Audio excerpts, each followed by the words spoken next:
How do you actually sit down to write? I think that's a struggle that a lot of writers face. So I wanted to jump on and share with you some tips on how to actually sit down and write.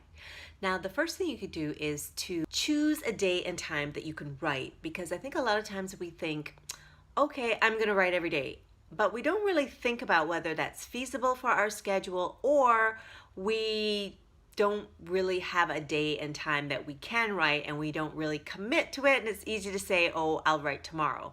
So the first thing you can do is to choose a time and a day that works best for you. Okay? The second thing that you can do is to schedule the times that you're going to write, because it's easy to say, well, I'm going to write at this time, but then of course, especially if it's a new habit, the time and the day comes and you totally forget all about it, right? So that's the thing, the best way to remember when it's time to write is to actually schedule it with a reminder. I do that all the time. Okay, now let's say that you've got your time scheduled, you're ready to go, and then you start to feel that fear creeping in when you sit down to, or think about sitting down to write.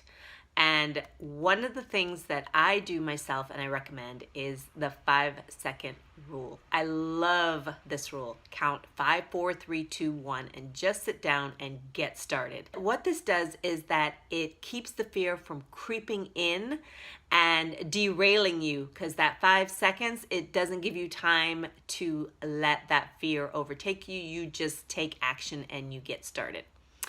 Okay, so the next thing that you can do to actually sit down to write is to get a writing buddy.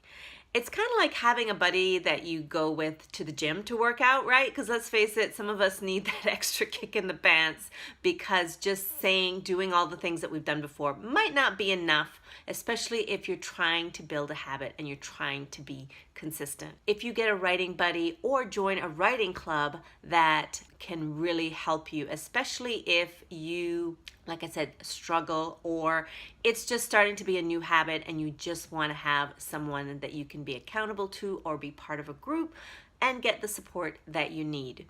And the last and final thing that I recommend is to set yourself up for success.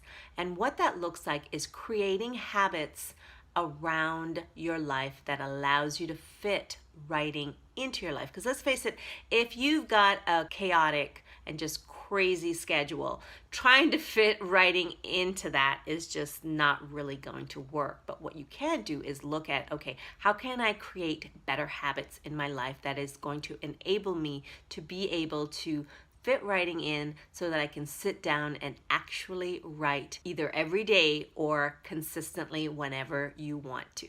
All right, I hope you enjoyed these tips, and I'll see you next time. Bye.